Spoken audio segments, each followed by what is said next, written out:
San Francisco is a haven for freedom seekers and creative adventurers, and no one can be closer to that demographic than the gay community in the 70s.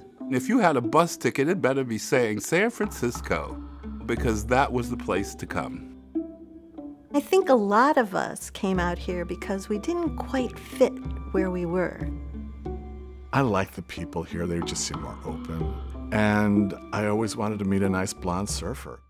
Political activist David Weissman moved to the city by the bay during the days of Harvey Milk and lived through the AIDS epidemic that claimed the lives of 15,000 people in 15 years. 30 years after AIDS first appeared in the community, the filmmaker takes a reflective look back at the arrival and impact of the epidemic in San Francisco with his new documentary, We Were Here. Well, I lived here through the entire period of time that's depicted in the film. I moved here in 1976, and I was here before Harvey Milk was elected and through the assassination, and I lived here through the whole epidemic.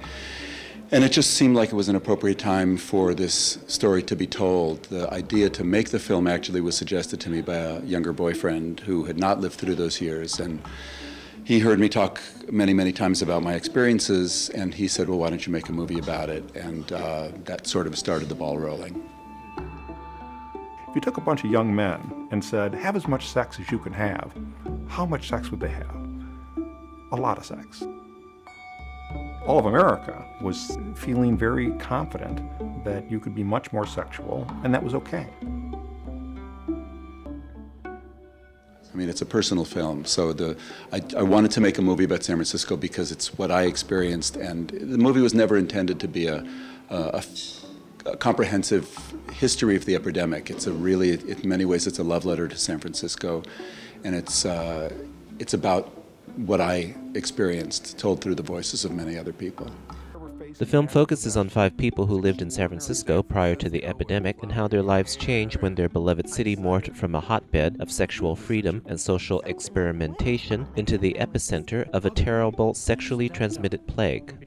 Initially, I knew that I wanted only people who had lived in San Francisco prior to the epidemic starting. I wanted people who had a pre-existing relationship to the city.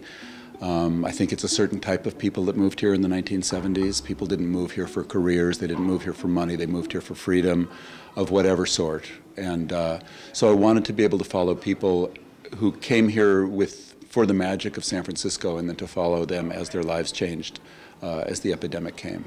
81 was a big year. That is when everything changed. I remember looking in the window of Star Pharmacy, and there were these little Polaroid photographs. Watch out, guys, there's something out there. The first time I heard about AIDS, I think it was called the gay cancer.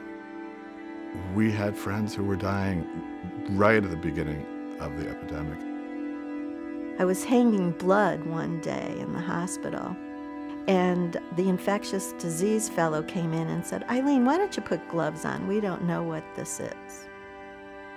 How are you getting it? Who are you getting it from? Who's giving it to who?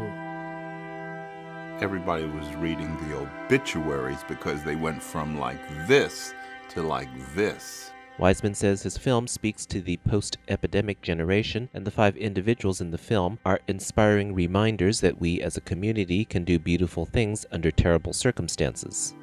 Our principal response was food banks and care programs, and it was a response that America should be proud of.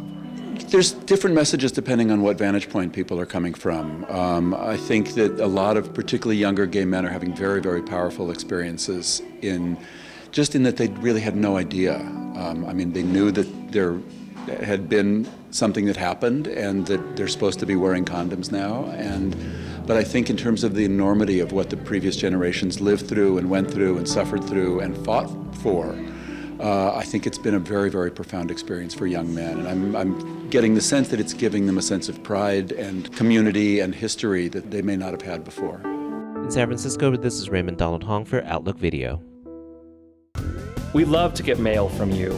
Email us at comments@outlookvideo.org. To contact us by phone, call 408-293-3040, extension 205. Visit our website at outlookvideo.org. Subscribe to our YouTube channel at youtube.com/outlookvideo. And connect with us at facebook.com/outlookvideo.